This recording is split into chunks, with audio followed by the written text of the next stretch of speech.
Hello, Year 6. Welcome to Tuesday's story time, and we're on chapter 16 of Skycircus.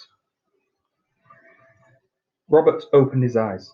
He felt dishevelled and groggy from sleeping in his work clothes. Every muscle in his body ached from helping to set the site yesterday. His stomach rumbled loudly from lack of proper food, but he chose to ignore it and thought of Lily and Malkin instead.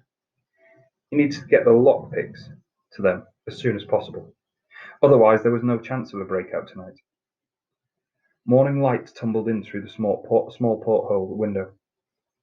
He sat up in his hammock and stared out through the street's glass. From the height of the sun in the sky, he guessed the hour to be around 6 in the morning.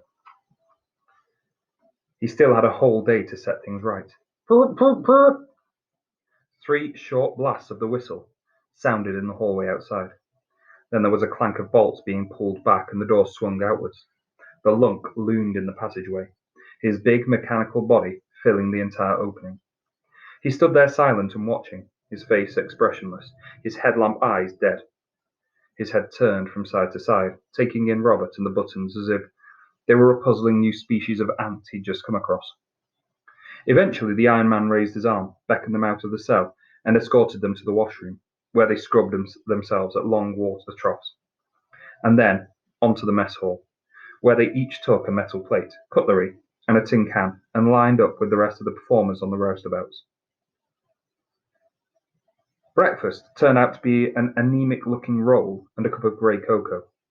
The only thing that broke the silence was the horrible sound of multiple jaws crunching on stale bread and multiple lips slurping the watery granules. Afterwards, the rest of the circus crew were given buckets and mops from the equipment store in the hull, and set to work by the roustabouts, cleaning the ship. Silver and Dimitri managed to wangle Robert onto the laundry detail outside instead. The weather was finer than yesterday. Under the watchful eyes of Oggy and Joey, they took a laundry basket from the cargo bay and set it up on the grass. Then they rolled out 3 large wooden tubs, a washboard, and a wooden dolly for agitating the clothes, plus an enormous copper pot for boiling up water.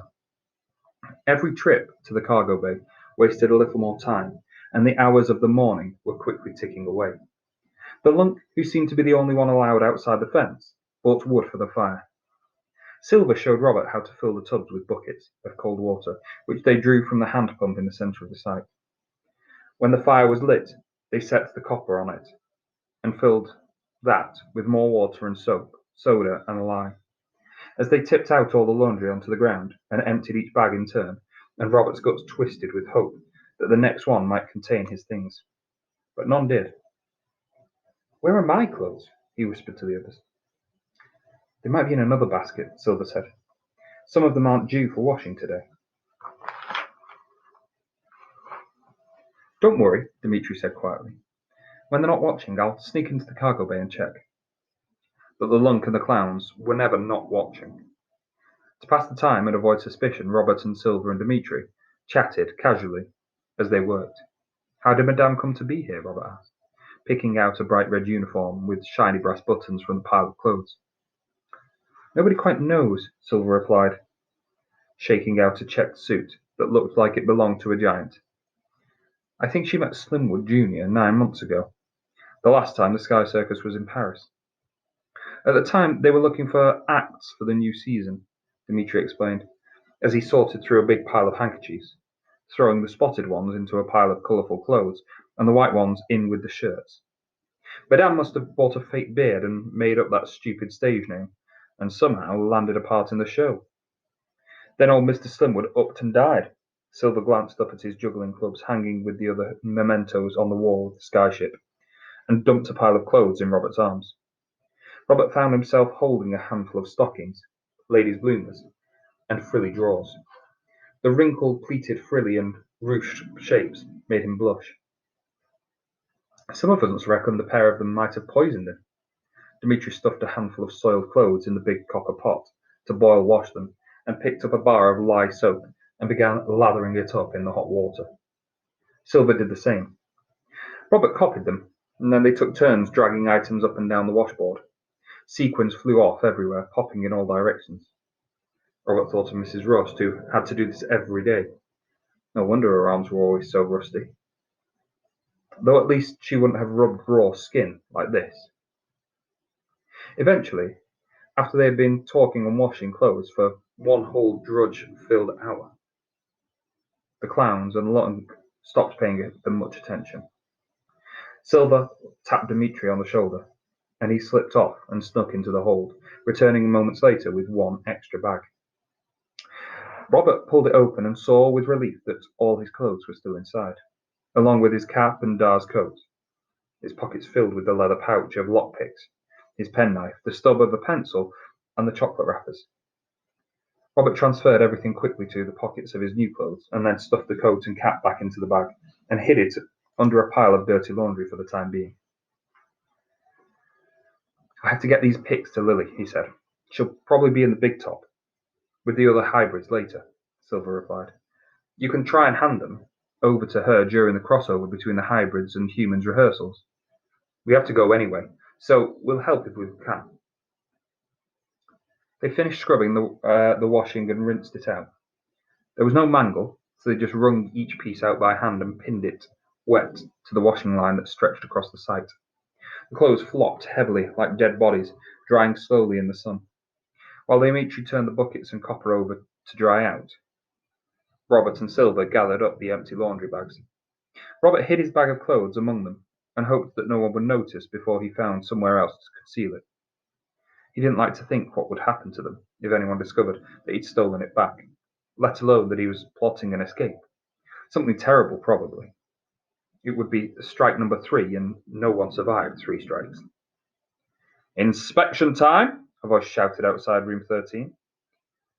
Lily sat upright in bed. She felt woozy and disorientated. She shouldn't have stayed awake so late, reading and thinking. Luca, Didi, and Angelique were already up, their clockwork limbs jittering and Angelique's wings aflutter as they busily folded their covers into neat squares to make their bunk beds. "Get up quick!" Angelique hissed at Lily. Lily slipped on her red dress over her petticoat, with no time even to make her bed or to wind Malkin. She scrambled from her bunk. There was a clank of bolts being pulled back, and the door swung inwards, hammering on the wall. Lily waited with bated breath as the hatch of the door shook. She hoped their temporary fix wouldn't give and reveal what they'd been up to. If the hatch fell out now, her escape plan would be discovered. Her heart pounded fearfully against her ribs. Luckily, though, it rattled a little. The hatch stayed in place. Slimwood paraded in, carrying his whip. "Surprise inspection," he shouted. "Nobody eats until I've checked this room." Oggy waited in the doorway, carrying a tray with a metal tureen of gruel and 4 plates. "What do we do now?" Lily whispered to Luca. "Quiet!" someone shouted at her. "No speaking unless you're spoken to. That's 1 strike on your copybook." He brought the handle end of his whip down with a crash on Lily's back. It smarted, as hard as a balled metal fist, and made Lily cower like a frightened animal. Slimwood strolled slowly around the room, poking at each mattress. Finally he searched under the pillows and found the pages from the red notebook. "Ah!" he cried, snatching them up. "What are these?" "Please," Lily said. "They're my mamma's pages. Madame said I could keep them." Slimwood glanced at the rumpled papers and shrugged. "Fair enough, but it's another strike on your record." He let them drop to the floor and stepped over them as they scattered at everyone's feet. "You're clean, freaks. Inspection passed. Bring them their bucket of breakfast, but dock 1 portion for the new girl's infractions." Oggy placed the tray on the table, and as the pair of them left, slamming the door behind them, Lily rushed over and put her hand over the hatch, just in case it might fall. When she turned back into the room, she saw that Angelique and the others were busy picking up her papers. "You didn't mention these yesterday," Angelique said angrily. "It's because they're private." Lily's brain was still woozy, but the look of betrayal on Angelique's face made a sudden flush of guilt pulse through her. "Drawers," Angelique said, gathering the papers up from the other 2, her fists scrunching around their edges. "I can see that evil doctor's name on every page." She took a deep breath, but it did nothing to quench the anger in her eyes, and Lily felt instantly afraid, more afraid than she had been of Slimwood. At least she'd faced him with the others on her side. Now she was suddenly on her own. She didn't even have Malkin because there had been no time to wind him. Angelique was reading from one of the pages, her voice rising and falling with agitation as she narrated the entry at the front of the pile.